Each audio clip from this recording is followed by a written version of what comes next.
오늘 개최되는 데이터 시대 미래 전략 세미나가 데이터의 우수 활용 사례와 국가 차원의 데이터 활용 그리고 지식정보 자원의 육성을 위한 다양한 아이디어를 공유함으로써 우리가 데이터 선도 국가로 도약하는 소중한 계기가 되기를 바랍니다. 감사합니다.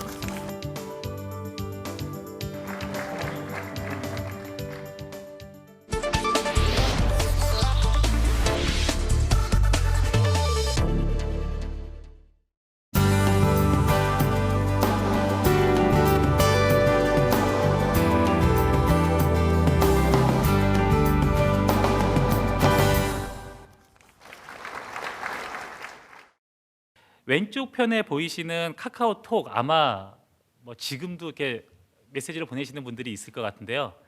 카카오톡에서는 일간 대략 한 70억 건 정도의 메시지가 왔다 갔다를 해요. 아마 국내 단일 서비스로는 아마 제일 많지 않을까. 그리고 오른쪽에 있는 다음 포털 화면인데요. 다음 포털과 다음 검색 같은 데서는 매일 수천만 번 정도 검색이 이루어집니다. 저희랑 라이벌 관계에 있는 N사의 경우에는 당연히 저희보다 더 많은 숫자의 검색이 오고 가고 있을 거고요. 그리고 저희 검색 엔진이 인터넷에 국내에서 돌아다니고 있는 수십억 건의 문서를 수집을 합니다. 하루 단위로만 하더라도 수억 건 정도의 문서가 수집되고 있고요. 사실 근 수십 년간도 데이터가 우리 생활을 너무 급속하게 바꾸고 있죠. 그런데 사실은 아주 오래전부터 데이터는 실제 우리 생활을 굉장히 많이 바꾸고 있었습니다. 여러분 아시겠지만 유럽에서 16, 17세기에 콜레라가 굉장히 유행했을 때 사실 지금 생각하면 콜레라가 수인성 전염병이고 예를 들어서 화장실을 깨끗이 한다든지 손을 깨끗이 씻는다든지 하면 안 걸릴 수 있다는 걸 알지만 실제로 콜레라가 창궐했었을 때는 이런 데이터를 전혀 생각할 수도 이런 예방 방법을 전혀 생각할 수도 없었습니다. 그 이유가 뭐가 있냐면 그때까지만 하더라도 데이터를 모으고 그 데이터로 적절한 통계를 통해서 어떤 결과를 도출해낸다는 행위가 사실 일반적이지는 않은 행위였었어요. 존 스노라는 사람이 이렇게 조사를 해서 결과를 내서 예방법을 만든 게 의학 쪽에서도 굉장히 시초가 되는 그런 방법론 중에 하나였습니다. 근데 보시면 아시겠지만 이 존 스노라는 사람이 여러 가지 이제 조사를 하게 되죠.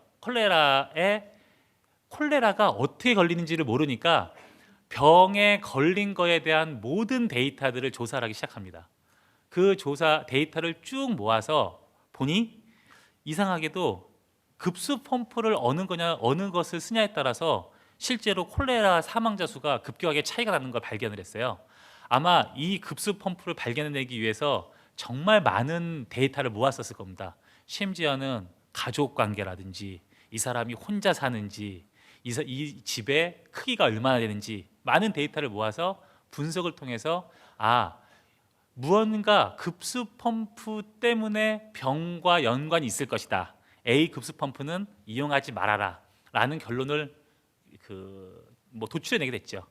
사실 요거 이후에 수십 년이 지난 다음에 콜레라가 수인성 전염병이라는 게 알려졌는데 그때까지만 하더라도 이제 이렇게 데이터를 모아서 뭔가 이때부터라도 이제 생활을 바꿀 수가 있었던 거죠.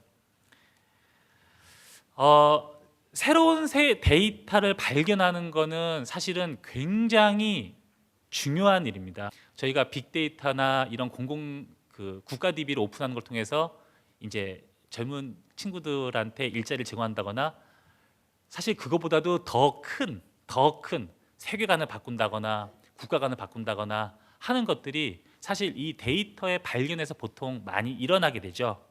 2000년 동안 우리는 태양이 지구를 빙빙 돈다라고 알고 있었었죠. 그러다가 코페르니쿠스가 아니다, 지구가 돈다라는 거를 이제 주장을 하게 되는데 사실은 이 주장이 수십 년 동안 주장에 그쳤었어요. 왜냐하면 요새 그냥 아이들한테 물어봐도 해가 하늘에서 빙 떠서 넘어가는데 지구는 가만히 있잖아요.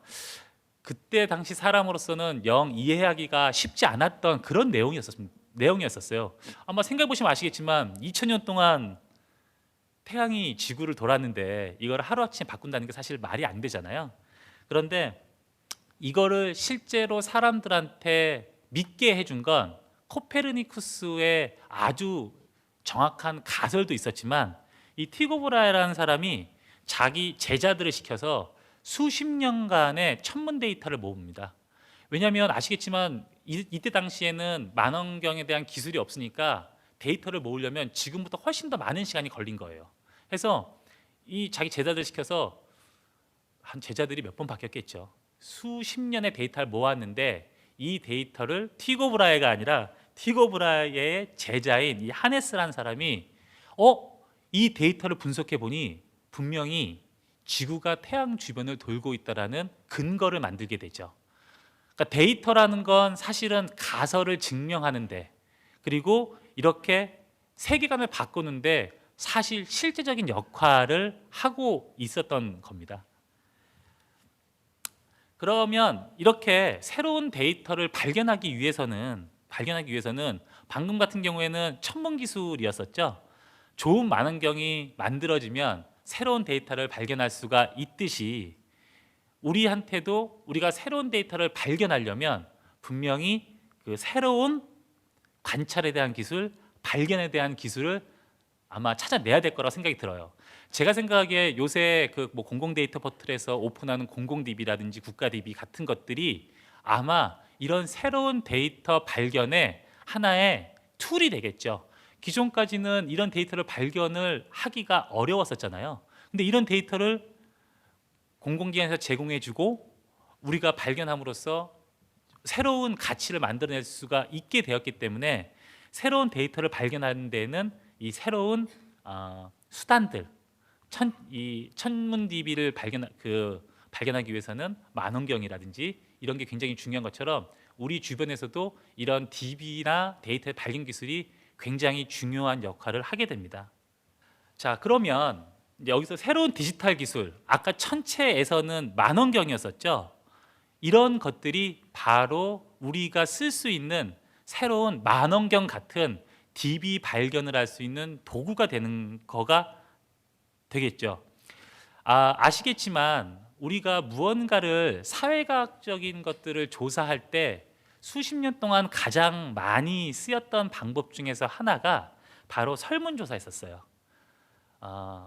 설문조사를 어떻게 예를 들어서 1000만 명에 대해서 무언가 조사하고 싶다라고 하면 10만 명이든 10,000명이든 이제 샘플링을 하겠죠. 샘플링을 한 다음에 서면 조사를 해서 뭔가 궁금한 부분을 알아낼 수 있겠죠. 예를 들어서 가장 외국 신문 같은 데 많이 나오는 거, 키가 큰 사람이 연봉이 높더라, 이런 거 되게 애매한 거잖아요. 이게 맞는지 틀린지도 모르고, 이렇게 좀 뭔가 좀 애매하지만 그럴듯 싶기도 한데 정말 맞나? 이런 것들이 수십 년 동안은 사실은 설문조사 같은 거 통해서 많이 해결이 됐었어요. 그런데 해결이 못 되는 부분들이 있죠. 왜? 설문조사가 갖고 있는 근본적인 약점들이 있어요. 바로 물어보는 사람, 답변해 주는 사람, 이 샘플링의 수, 이게 이제 항상 문제가 되는 거죠. 샘플링의 수가 부족하면 사실을 알 수 없고, 물어보는 사람이 어떻게 질문하냐에 따라서 답변이 달라지거든요.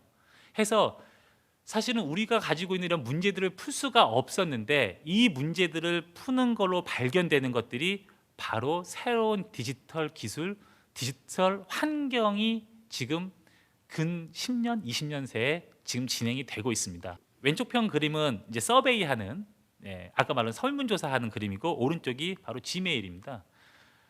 지메일은 여러 가지 개인정보 이슈 때문에 오픈할 수는 없지만, 지메일에는 굉장히 전 세계 사람들의 수많은 데이터가 오고 가고 있죠. 사실은 이 지메일을 가지고 쭉 분석을 하면 아까 말했던 애매한 그 사회학적 난제들을 상당수 해결할 수 있었던 사례들이 존재를 해요. 사실은 이런 것들 때문에 지금 이제 새롭게 우리가 데이터가 요새 들어서 많이 모여지기 시작하고, 이 데이터를 분석할 수 있는 방법이 좋아지기 시작하면서 우리는 요새 새로운 시대를 이제 맞이하게 되는 거겠죠. 그 이유를 한번 들어보면 아시겠지만 데이터를 게더링하는 방법.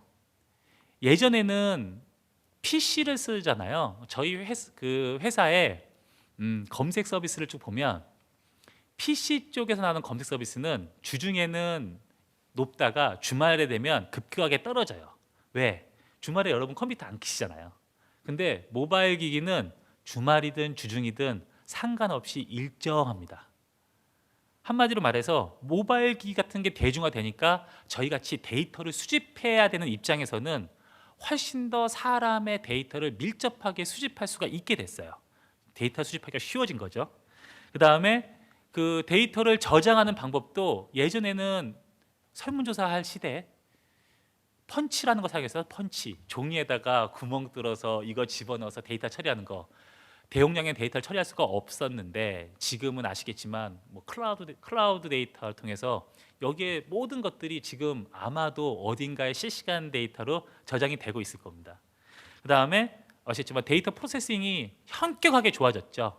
요새 아마도 그 이쪽 IT 쪽에 계신 분들은 아시겠지만 제가 쏘는 것처럼 인공지능 쪽을 안 하는 분들은 없을 거예요. 예전에는 인공지능이라는 게 그렇게 대중화가 안 됐었는데 굉장히 좋은 알고리즘, 굉장히 좋은 프로세서가 나오면서 오픈소스 기반으로도 충분히 여러 가지 인공지능을 실험할 수가 있기 때문에 굉장히 이런 세 가지 환경들 때문에 지금 데이터의 분석, 그러니까 빅데이터의 시대가 급격하게 요새 들어서 더더욱이나 오고 있는 거고, 저도 IT 업계에 입문한 지 한 15년 정도가 됐는데 진짜 5년 전만 해도 이렇지 않았었는데 지금 변화하는 속도는 정말 굉장히 빠르다고 볼 수가 있을 것 같습니다. 저희 사내에서 몇몇 데이터 처리하는 거를 한번 샘플로 보여드리려고 하는데, 화면에 보시는 게 다들 에펠탑이라는 건 다 아시겠죠? 이런 것들을 지금 다 넣어서 저희가 예를 들어서 여행 서비스를 만든다고 가정을 할 때 이런 이미지를 쭉 모아서 그냥 분석을 딱 돌리게 되면 컴퓨터가 이렇게 다 분류를 해줘요. 여기에는 뭐 텍스트에 대한 태그도 없어요. 그냥 이 인공지능이 이 이미지를 보고 요 왼쪽 거는 에펠탑이야, 요거는 무슨 탑이야 라고 해서 이런 분석하는 게 제가 내부 실제로 굉장히 서비스로 많이 쓰고 있어요. 요로 같은 경우에는 쇼핑몰 상품이죠. 옛날엔 쇼핑몰 상품을 등록을 하려면 상품에 대해서 이미지 준비하고 텍스트 준비하고 여러 가지를 준비했어서 그거를 비교를 통해서만 할 수 있었는데 요새는 이렇게 이미지를 쭉 집어넣어 버리면 이렇게 분류를 합니다. 이 사람이 하는 게 아니라 당연히 인공지능이 하게 되죠.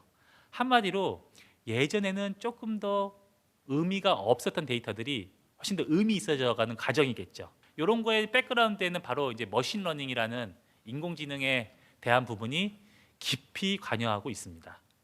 블로그에서 수집한 사진들이 음식, 그 다음에 뭐 일반 메뉴판 이렇게 자동으로 이제 분류가 되는 거죠. 저희는 이런 거를 가지고 카카오 스토리도 만들고 미디어 다운도 만들고 이렇게 하고 있습니다. 뭐 대표적으로 또 이런 사례도 하나 있어요. 저희가 내부에서 약간 테스트하는 건데 카카오톡에다가 여러분 돌아다니시다가 그 꽃이 궁금한데 이게 무슨 꽃인지 모를 때 많잖아요.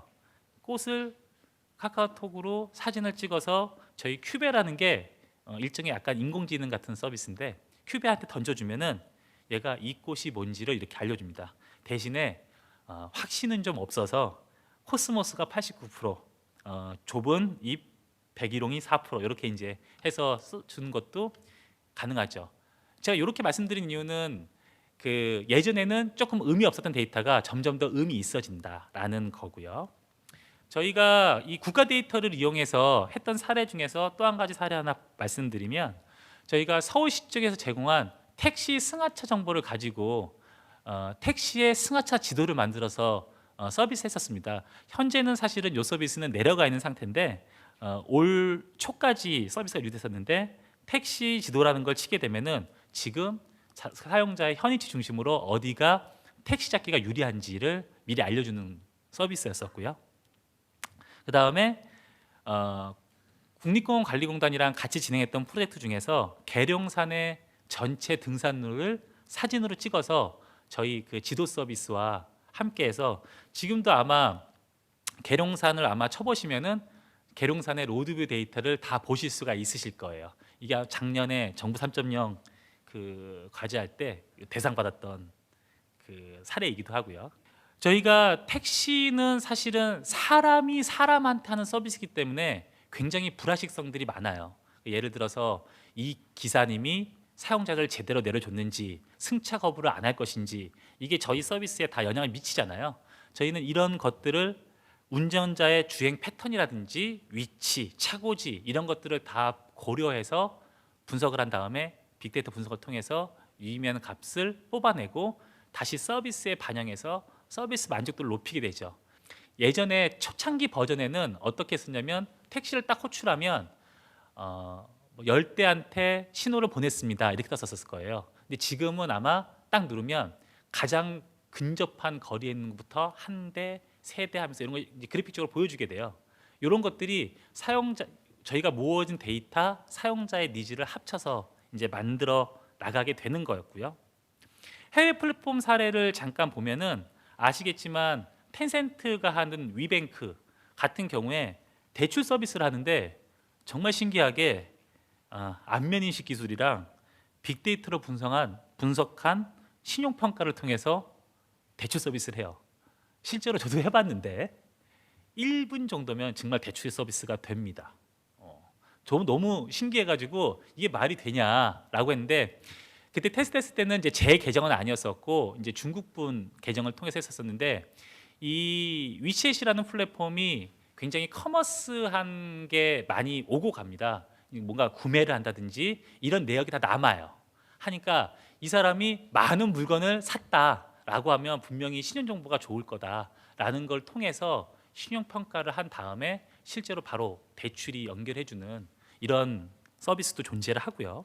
마지막으로 몇 가지만 간략하게 말씀드리면 저희 카카오 플랫폼에서 여러 가지 국가 DB를 사용하다 보니 여기 지금 앉아 계신 분들이 실제로 DB를 쓰는 분도 계실 거고 실제로 만드시는 분도 있으실 것 같아요. 그래서 몇 가지 말씀을 드리면 지금 국가 DB 같은 경우에는 지금 1차 연도에는 아마 개방에 대해서 포커스를 좀 맞췄는데 사실 개방에 대해서 포커스 맞추다 보니까 정말 숫자는 많아졌는데 아마 활용하기가 좀 쉽지가 않았던 것 같아요. 저희도 사실 마찬가지고요. 해서 이 활용에 대한 거를 조금 더 포커스를 맞춘다면 예를 들어서 지금 서울특별시에 공공서비스 예약을 치게 되면 굉장히 허들이 높습니다. PC에서만 겨우 가능하고 모바일에서는 할 수가 없어요. 실제로 데이터가 있는데 쓸 수가 없다라는 뜻이죠. 사실은 이런 부분에 대해서 실제로 만드시는 분, 쓰는 분들이 다 한번 협력을 해서 만들어 보면 어떨까라는 걸 한번 말씀을 드리고요. 해서 저희가 가지고 있는 카카오톡 같은 플랫폼을 써서 한다면 조금 더 편리해지지 않을까 이런 생각을 하고 있고요. 여기서 아마 데이터를 만드시는 분들이 실제로 계시다 보니까 요 세 가지 정도만 기억을 하시고 실제로 정책 위반을 하실 때든지 데이터를 사용할 때 만드실 때 활용하신다면 좋을 것 같아서 마지막으로 세 가지 정도만 정리를 해봤습니다. 첫 번째는 라이브. 실제로 우리가 만든 데이터들은 요새는 특히나 더 그런데 서울버스가 활용도가 제일 높은 이유가 바로 라이브 데이터여서 그런 거거든요. 데이터가 만들어져서 어딘가에 쌓여지면 물론 이제 기록으로 해서 오랫동안 보존할 것도 있지만 요새 같은 경우에는 실시간으로 많은 데이터를 쌓을 수 있기 때문에 실시간으로 데이터 쌓은 것을 실시간으로 갖다 쓸 수 있다라는 거에 대해서 라이브라는 부분에 대해서 꼭 기억해 주시면 좋겠고 또 하나는 이제 멀티소스라는 부분이죠. 예전에는 데이터를 기록하는 방법이 텍스트 그래픽밖에 없었어요. 근데 지금은 아시겠지만 텍스트 그래픽 말고 동영상 중에서도 3D 동영상, 음성 너무 많은 것들이 많아졌거든요. 그리고 여러 센서에서 나오는 좀 기계화된 데이터들 이런 것들도 우리가 잘 모으게만 된다면 굉장히 유용한 DB로 사용할 수 있기 때문에 꼭 데이터를 기존에 사용했던 텍스트나 그래픽이 아닌 여러 다른 데이터로 확대하는 게 필요하다라는 부분. 그 다음에 또 마지막으로 제일 중요한 부분이 접근성이죠. 데이터를 만들어만 놓고 사실은 일반 대중이 접근하기가 어렵다면 사실은 그 데이터는 사실 금방금방 생명력이 떨어질 거예요. 그래서 데이터를 만들 때는 실제로 이 누군가가 이 데이터를 어떻게 하면 쉽게 가져다 쓸 수 있을까라는 부분도 함께 고민해서 실제로 정책 입안하시는데 데이터를 만드시는데 활용하시는데 사용했으면 좋겠습니다. 예. 제가 오늘 준비한 건 여기까지고요. 좀 도움이 됐는지 모르겠는데 우리가 데이터라는 거를 사용해서 좀 더 좋은 생활에 편리한 무언가를 만들 때 조금이라도 도움이 됐다라면은 예, 충분할 것 같습니다. 예, 감사합니다.